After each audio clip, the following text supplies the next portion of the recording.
dan menemukan bahwa hampir 98% sumber yang saya temukan mengatakan bahwa mukbang memiliki wait a minute. Entah kenapa saya bosan melihat semua alasan ini dan mengkategorikan mukbang dapat memicu orang minum segelas susu saja bisa bikin kolesterol naik. Yo, halo guys, kembali lagi bersama YouTube channel Swordcast. YouTube channel membahas apa saja yang perlu untuk dibahas. Nah, kali ini kita akan membahas tentang bagaimana sih sebenarnya keadaan pelaku mukbang, kondisi tubuh mereka bagaimana ketika memakan banyak makanan kayak Titan, Monster, dan bla bla bla bla bla. Tapi sebelum itu jangan lupa di subscribe channel ini, nyalakan tombol loncengnya juga agar kalian mendapatkan notifikasi ketika kami mengupload video baru. Jangan lupa di share ke teman-teman kalian agar mereka juga bisa mengetahui apa yang kalian ketahui. Like jika suka dan unlike jika kalian tidak suka.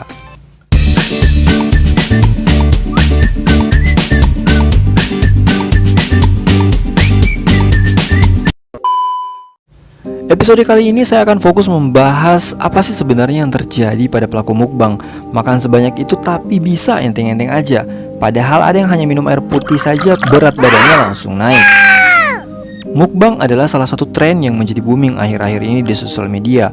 Mukbang merupakan tren dari negara Korea yang menuntut pemainnya memakan makanan tertentu atau apa saja dengan porsi yang besar.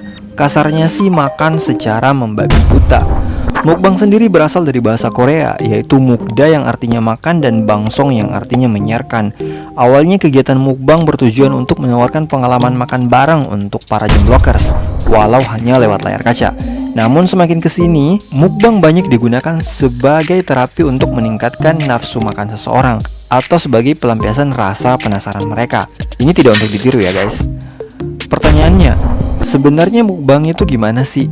Sehat nggak? Aman nggak? Makan kayak Titan gitu kok bisa baik-baik saja?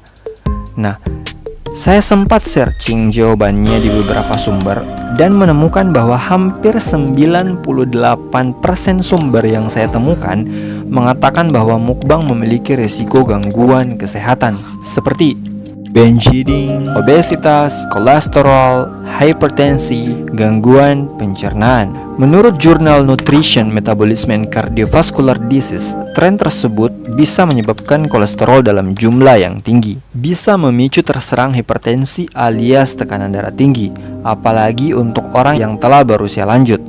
Seorang ahli gizi dari Florida, Amerika Serikat mengatakan tidak dianjurkan melakukan mukbang di usia di atas 40 tahun. Hal tersebut rentan menimbulkan hipertensi. Wait a minute. Entah kenapa saya bosan melihat semua alasan ini dan mengkategorikan mukbang dapat memicu obesitas, kolesterol, dan lain-lainnya. Toh, orang minum segelas susu saja bisa bikin kolesterol naik. Makan sayur bening yang mengandung garam bisa bikin tekanan darah tinggi naik. Kacang, bayam, telur, yang walaupun dalam jumlah kecil bisa meningkatkan segala resiko penyakit seperti yang disebutkan di atas. Membosankan. Menggunakan nama penyakit degeneratif untuk menakut-nakuti orang lain agar bisa menjadi lebih sehat bukan lagi metode yang bisa digunakan di zaman ini. Karena manusia sekarang itu pada songong.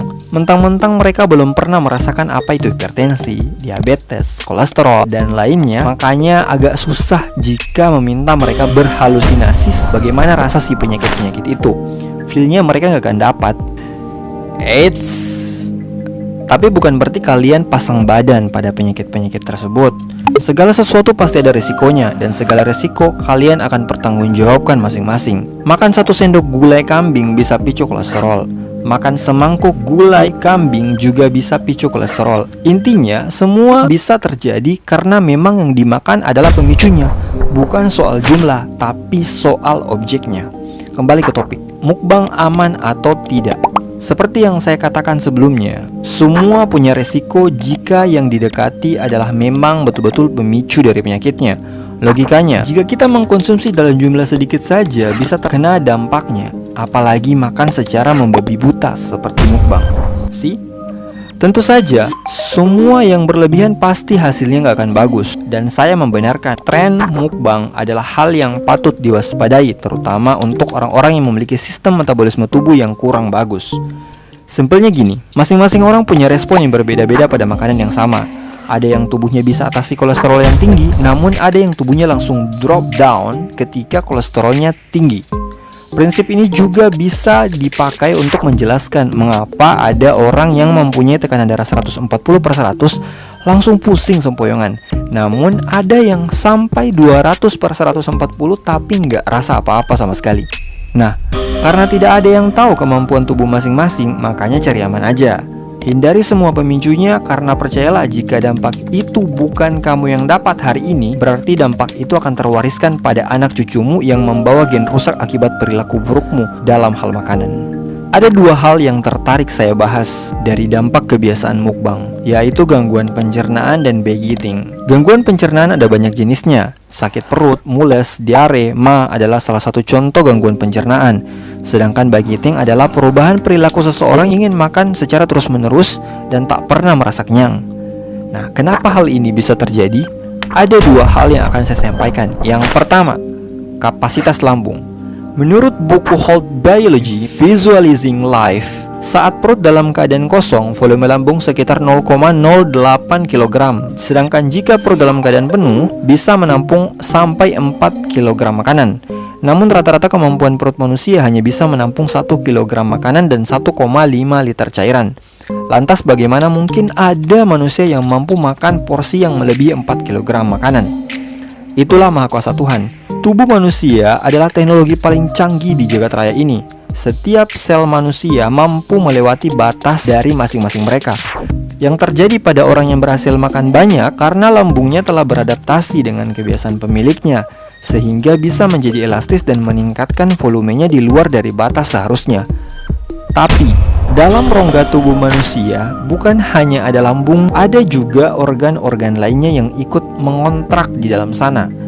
Jika lambung melebar atau mengembang di luar dari porsinya, maka organ lain akan tertekan sehingga mengganggu aktivitas organ tubuh lain seperti sulit bernafas karena paru-paru tertekan oleh pengembangan sang lambung. Tak berhenti di sana, karena lambung selalu menyesuaikan dengan keadaannya saat itu, maka masalah lain bisa muncul, seperti overproduksi asam lambung. Karena semakin banyak makanan yang harus dicerna, maka tubuh merespon dengan memproduksi lebih banyak asam lambung pula. Nah, coba bayangkan, jika perut telah penuh dengan makanan, kemanakah cairan lambung akan mengalir? Ya, selain di sela-sela tumpukan makananmu, cairan lambung ada kalanya akan terdorong naik ke kerongkongan dan lepas ke saluran usus.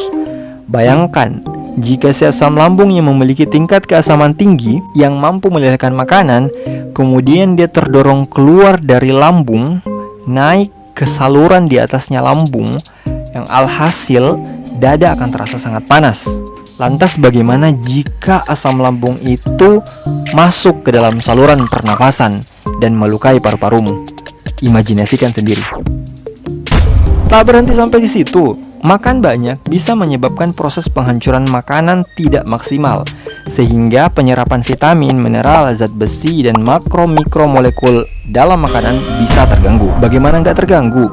Rata-rata makanan yang masuk ke perut pelaku mukbang nggak pernah dikunyah dengan baik. Jadinya lambung harus bekerja keras untuk hancurin makananmu agar usus mudah memeras sumber nutrisi makanan.